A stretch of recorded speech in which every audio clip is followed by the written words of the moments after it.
여러분 안녕하세요. 반갑습니다. 한 주간 평안하셨는지요? 오늘도 예배와 말씀 가운데 우리 하나님을 만나는 귀하고 복된 은혜의 시간이 되기를 바랍니다. 함께 찬양하겠습니다.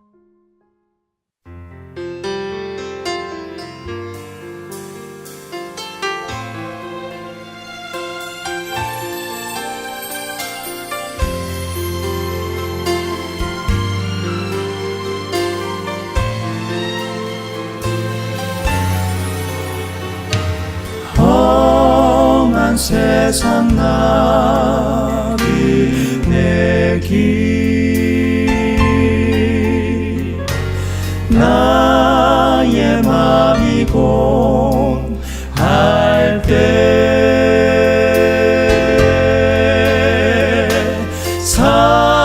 사랑스런 주의 손길 내 마음을 항상 두드리네. 오 주님, 오 내 주님, 내 마음에 기쁨 넘치네.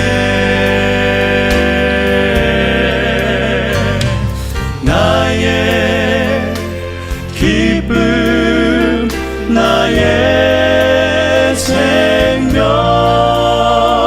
주 손길 날 구원했네. 주 예수를 내가 안 후 나의 죄진 벗었네.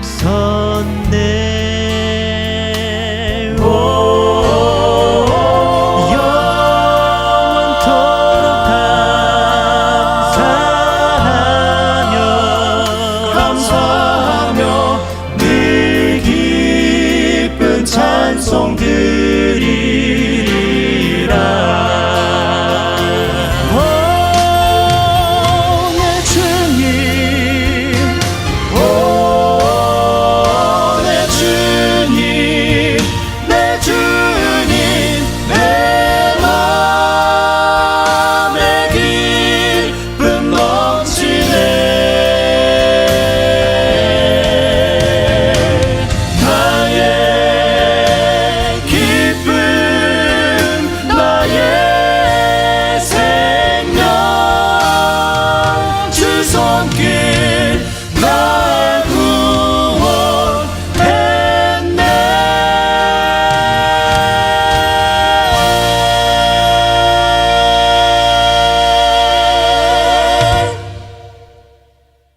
오늘 우리가 함께 나눌 말씀은요, 역대하 23장입니다. 1절부터 우리 한 절씩 영상을 보면서 같이 한 목소리 한 마음으로 읽도록 하겠습니다. 제7년에 여호야다가 용기를 내어 백부장 곧 여로함의 아들 아사랴와 여호하난의 아들 이스마엘과 오벳의 아들 아사랴와 아다야의 아들 마아세야와 시그리의 아들 엘리사밧 등과 더불어 언약을 세우매 그들이 유다를 두루 다니며 유다 모든 고을에서 레위 사람들과 이스라엘 족장들을 모아 예루살렘에 이른지라. 온 회중이 하나님의 전에서 왕과 언약을 세우매 여호야다가 무리에게 이르되 여호와께서 다윗의 자손에게 대하여 말씀하신 대로 왕자가 즉위하여야 할지니 이제 너희는 이와 같이 행하라. 너희 제사장들과 레위 사람들 곧 안식일에 당번인 자들의 3분의 1은 문을 지키고 3분의 1은 왕궁에 있고 3분의 1은 기초문에 있고 백성들은 여호와의 전 뜰에 있을지라. 제사장들과 수종드는 레위 사람들은 거룩한즉 여호와의 전에 들어오려니와 그 외에 다른 사람은 들어오지 못할 것이니 모든 백성은 여호와께 지켜야 할 바를 지킬지며 레위 사람들은 각각 손에 무기를 잡고 왕을 호위하며 다른 사람이 성전에 들어오거든 죽이고 왕이 출입할 때 경호할지니라. 레위 사람들과 모든 유다 사람들이 제사장 여호야다가 명령한 모든 것을 준행하여 각기 수하의 안식일에 당번인 자와 안식일에 비번인 자들을 거느리고 있었으니 이는 제사장 여호야다가 비번인 자들을 보내지 아니함이더라. 제사장 여호야다가 하나님의 전 안에 있는 다윗 왕의 창과 큰 방패와 작은 방패를 백부장들에게 주고 또 백성들에게 각각 손에 무기를 잡고 왕을 호위하되 성전 오른쪽에서부터 성전 왼쪽까지 제단과 성전 곁에 서게 하고 무리가 왕자를 인도해내어 면류관을 씌우며 율법책을 주고 세워 왕으로 삼을세. 여호야다와 그의 아들들이 그에게 기름을 붓고 이르기를 왕이여, 만세수를 누리소서. 아달랴가 백성들이 뛰며 왕을 찬송하는 소리를 듣고 여호와의 전에 들어가서 백성에게 이르러 보매 왕이 성전 문기둥 곁에 섰고 지휘관들과 나팔수들이 왕의 곁에 모셔 서 있으며 그 땅의 모든 백성들이 즐거워하여 나팔을 불며 노래하는 자들은 주악하며 찬송을 인도하는지라. 이에 아달랴가 그의 옷을 찢으며 외치되 반역이로다, 반역이로다. 하매 제사장 여호야다가 군대를 거느린 백부장들을 불러내어 이르되 반열 밖으로 몰아내라. 그를 따르는 자는 칼로 죽이라. 하니 제사장의 이 말은 여호와의 전에서는 그를 죽이지 말라 함이라. 이에 무리가 그에게 길을 열어주고 그가 왕궁 말문 어귀에 이를 때에 거기서 죽였더라. 여호야다가 자기와 모든 백성과 왕 사이에 언약을 세워 여호와의 백성이 되리라 한지라. 온 국민이 바알의 신당으로 가서 그 신당을 부수고 그의 제단들과 형상들을 깨뜨리고 그 제단 앞에서 바알의 제사장 맏단을 죽이니라. 여호야다가 여호와의 전의 직원들을 세워 레위 제사장의 수하에 맡기니 이들은 다윗이 전에 그들의 반열을 나누어서 여호와의 전에서 모세의 율법에 기록한 대로 여호와께 번제를 드리며 다윗이 정한 규례대로 즐거이 부르고 노래하게 하였던 자들이더라. 또 문지기를 여호와의 전 여러 문에 두어 무슨 일에든지 부정한 모든 자는 들어오지 못하게 하고 백부장들과 존귀한 자들과 백성의 방백들과 그 땅의 모든 백성을 거느리고 왕을 인도하여 여호와의 전에서 내려와 윗문으로부터 왕궁에 이르러 왕을 나라 보좌에 앉히매 그 땅의 모든 백성이 즐거워하고 성중이 평온하더라. 아달랴를 무리가 칼로 죽였었더라.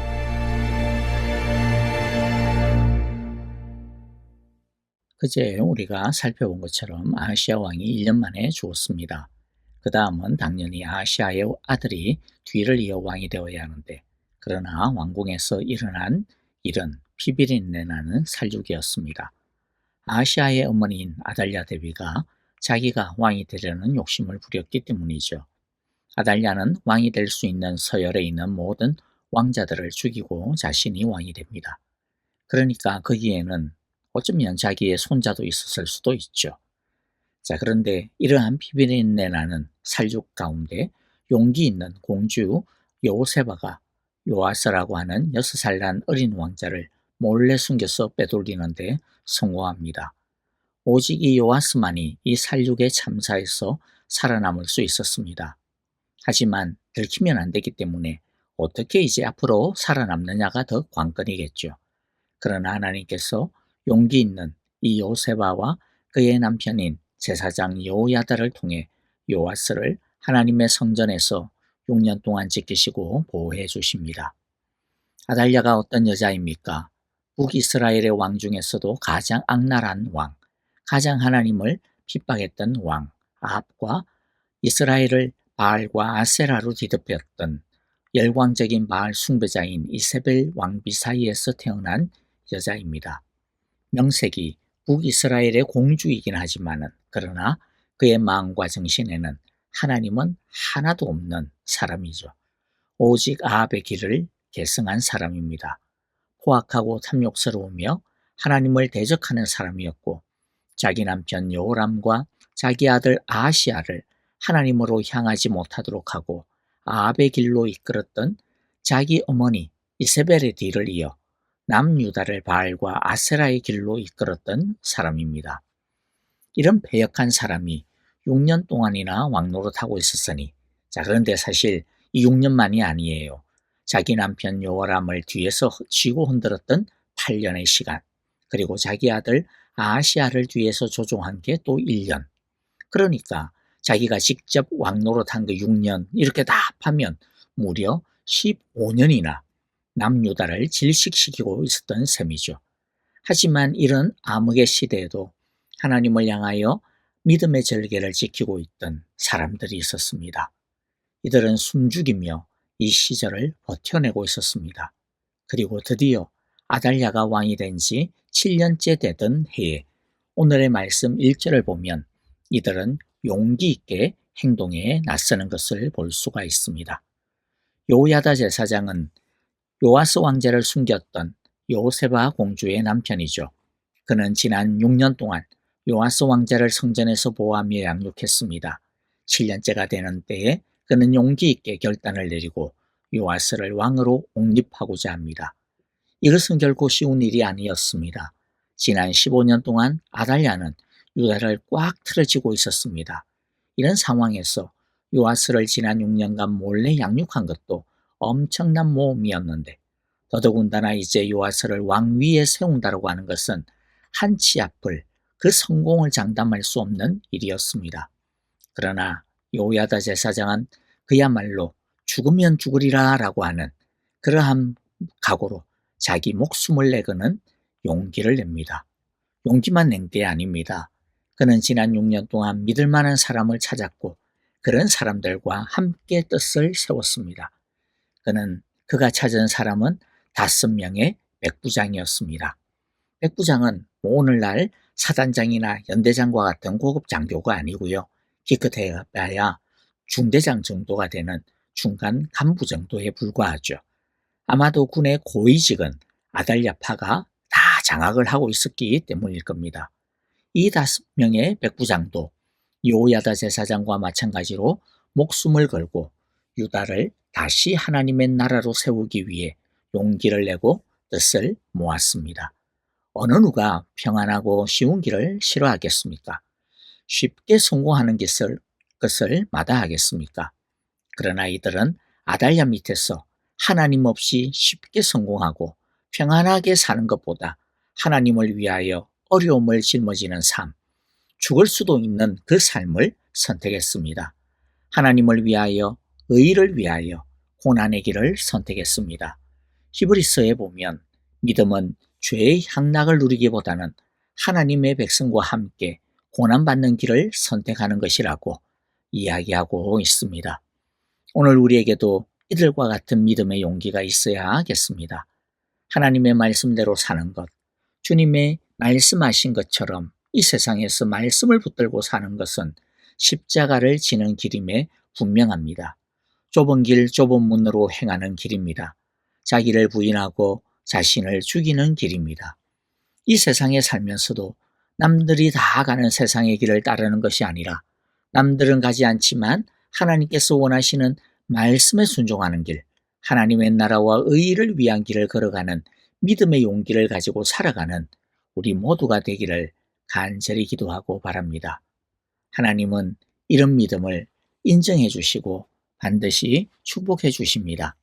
그래서 오늘도 말씀을 보면 이 작은 6명이 뜻을 모으고 죽기로 각오하고 하나님의 나라를 바로 세우기로 하니까 하나님께서는 이들과 뜻을 함께하는 많은 사람들의 마음을 감동시켜 주시는 것을 우리가 2절에 보면 알 수가 있죠. 그리고 일반 백성들 중에서도 이들과 함께 목숨을 걸고 뜻을 함께하는 사람들을 일어나게 하였습니다. 결국 이들의 시도는 성공하게 됩니다. 12절 13절을 보면 이들의 시도를 아달랴가 눈치채지만 그러나 너무 늦죠. 하나님께서 그 눈치를, 그 때를 낮춰버린 겁니다. 요야다는 아달랴와 그를 따랐던 패역한 무리들을 처형하였습니다. 여러 가지 정황으로 보면 이들의 시도가 사실은 성공할 확률보다는 실패할 확률이 훨씬 더 높았을 겁니다. 그러나 하나님께서 이들의 용기와 계획에 은혜를 주신 것입니다. 이들의 계획이 새지 않도록 도와주셨고 이들이 세운 하나하나의 실행 계획들이 잘 맞아떨어지도록 지키시고 보호하시며 함께 해주신 것입니다. 용기를 내고 힘을 내는 것은 우리가 할 수 있는 일이지만은 그러나 그 일을 성취하게 하시는 분은 하나님이시죠. 그런데 분명한 것은 올바른 믿음의 길을 하나님은 절대로 헛되게 하지 않으신다는 겁니다. 물론 그 과정에는 어려움도 있고요. 때로는 실패와 좌절의 순간도 있을 수 있습니다. 어떤 때는 하나님이 잠잠하시고 침묵하시는 것과 같은 시간들이 오래 지날 수도 있고요. 그래서 심지어는 그 믿음의 결기가 열매를 맺는 것을 나는 보지 못하고 나의 시대가 마감되어지기도 할 수도 있습니다. 하지만 하나님의 정의와 다스림은 절대로 꺾이지 아니하고 결국에는 이기고야 맙니다. 요야다와 그 동지들이 요시야를 왕으로 세우려고 했던 이유가 무엇입니까? 3절에 보면 그들이 모두 하나님의 성전에 모여 왕의 아들 요아스와 언약을 세웠다. 요야다가 그들에게 말하였다. 여기에 왕세자가 계십니다. 이분이 왕이 되셔야 합니다. 이것은 다윗 자손이 왕이 되어야 한다는 주님의 약속을 따르는 것입니다. 주님의 약속을 따르는 것, 하나님의 무너진 이 언약을 세우는 것, 그것이 바로 이들의 이유였습니다. 자신들의 미래의 권력을 위해 자기 인생을 도박을 건 게 아니죠. 이 일은 자신들의 미래나 권력하고는 아무 상관이 없는 일이었습니다. 오직 하나님의 언약, 하나님의 말씀, 하나님의 나라를 다시 세우기 위해 자신들의 미래와 목숨을 건 것입니다. 이것은 우리들이 무엇을 위해 헌신하며 무엇을 위해 믿음으로 살아야 하는지를 잘 보여주고 있는 말씀입니다. 믿음으로 살면 이 세상에서 하나님께서 보상해 주시는 복이 있기 때문에 그렇기 때문에 우리가 헌신하고 믿음으로 용기를 내어 일어서는 게 아닙니다. 그저 그렇게 하는 것이 하나님의 나라와 의를 이루는 일이기 때문일 뿐입니다. 우리는 하나님을 위하여 하나님께 헌신하는 것이지 우리를 위해 순종하는 것이 아니어야 합니다. 물론 성경은 그럼에도 불구하고 우리가 이렇게 순전히 순수하고 깨끗한 마음으로 하나님을 위하여 순종할 때 하나님은 그 순종을 어여삐 여겨주시고 상급을 주신다고 하십니다. 그런데 설령 그러한 약속이 있다 하더라도 그 축복이 우리가 하는 순종의 목적이나 목표가 아니고 목표가 되었어도 절대로 안 됩니다. 우리의 목표는 단지 하나님의 말씀대로 사는 것이요. 하나님의 말씀을 이루는 것입니다. 하나님의 나라와 영광을 위하는 것일 뿐입니다. 이렇게 하나님의 말씀에 순종하고 헌신하고 사랑하는 것은 죽을 수밖에 없었던 우리, 지옥에 떨어져 하나님의 영원한 형벌을 받을 수밖에 없었던 우리를 구원하여 주시고 하나님의 자녀로 삼아주신 그 값없고 놀라운 은혜와 감사에 감사할 뿐이고요. 보답하는 길일 뿐이고 새로운 생명을 받은 사람답게 하나님의 자녀답게 올바르게 사는 당연한 삶이기 때문에 하는 것일 뿐입니다. 사실 우리는 그런 의미에서 이미 하나님의 축복을 이미 완전히 받은 사람들입니다. 영원한 생명의 축복을 이미 받았지 않습니까? 영원한 구원의 축복을 우리는 이미 완전히 받은 사람들 아닙니까? 그렇기 때문에 또 다른 이 세상의 복이 우리의 목적이 될 수는 없는 거예요. 그러므로 우리는 우리에게 무슨 유익이 있나 없나 그런 것을 따지지 말고 하나님의 말씀을 이루는 것이라고 한다면 그냥 순종하고 헌신하고 힘을 다하는 우리 모두가 되어지기를 간절히 바라고 기도합니다. 자, 이제 다시 말씀 보면요. 아달랴와 패역한 무리들을 정리한 다음 요야다는 그 성공에 안주하지 않고 멈추지 않습니다. 이것도 우리가 오늘 배워야 하는 굉장히 중요한 말씀입니다. 한마디로 말해 한 번 은혜 받았다고 해서 한 번 이루었다고 해서 거기에 안주하지 아니하는 것, 한 걸음 오히려 더 믿음으로 더 전진하는 것, 이것이 우리가 배워야 하는 자세입니다. 16절을 보면요. 그런 다음에 여호야다는 자신과 백성과 왕이 주님의 백성이 되는 언약을 세웠다. 주님의 백성이 되는 언약을 세웠다. 다른 말로 하면 하나님을 자신들의 유일한 왕으로 다시 믿음으로 고백하였다는 거죠. 우리가 날마다 아침마다 고백해야 하는 것이 바로 이 진리입니다. 주님, 오늘도 주님의 백성이 되겠습니다. 주님의 백성답게 살겠습니다. 주님이 주인이십니다. 주님의 뜻대로 살겠습니다. 주님이 왕이십니다. 주님의 통치를 따라 살겠습니다. 주님이 주인이십니다. 주님의 말씀대로 살겠습니다.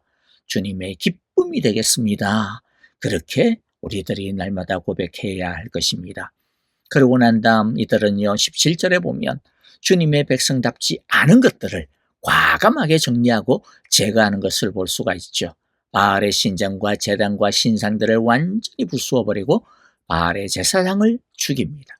그리고 18절과 19절에 보면 이때까지 제대로 지키지 못하고 허물어져 있었던 하나님의 성전과 예배와 말씀의 질서를 다시 정비하고 세우고 제대로 지키도록 합니다. 하나님의 백성으로 고백하는 것은 절대로 입술의 고백으로만 끝나서는 안 된다라는 것이죠. 삶의 고백이 있어야 됩니다. 그래서 죄된 것, 잘못된 것은 완전히 부수어야 합니다. 완전히 끊어야 합니다. 완전히 죽여야 합니다. 또 하나님을 예배하는 것이 제대로 회복되게 해야 합니다. 하나님의 말씀은 온전히 우리의 삶에서 드러나야 하고 이루어져야 되고 제대로 실현되게 해야 합니다. 그럴 때 진짜 하나님의 백성이 되는 것이죠. 그럴 때 21절의 말씀처럼 하나님은 우리에게 진짜 평온을 되찾게 해주십니다. 하나님의 백성인 우리가 하나님의 평온을 받고 누리는 길은 다른 게 있는 게 아닙니다.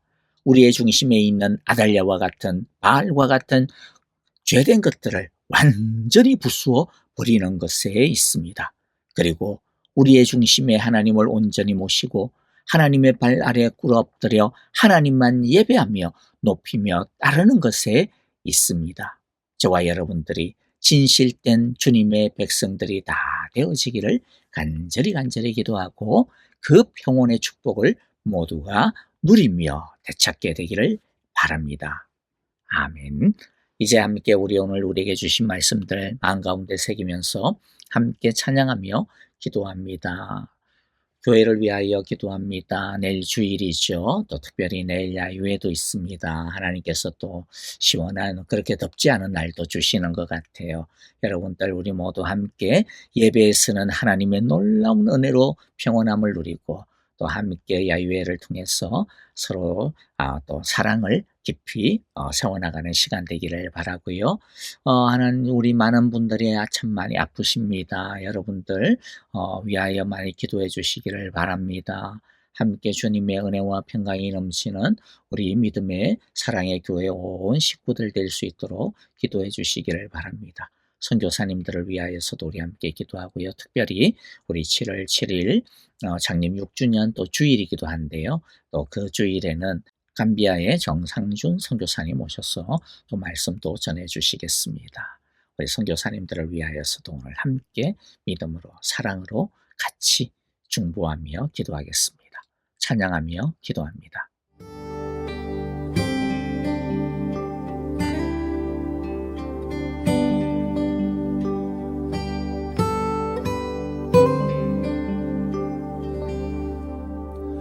내 주를 가까이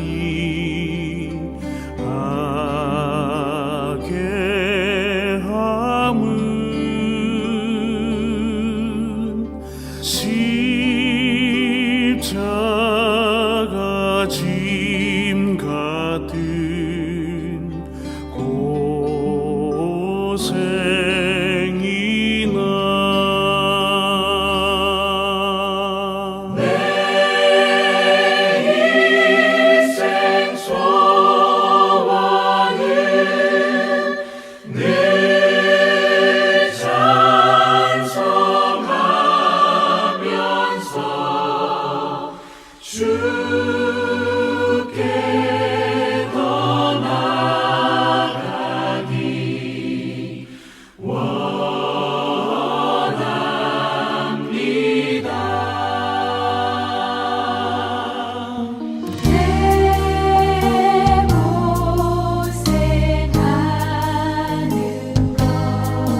주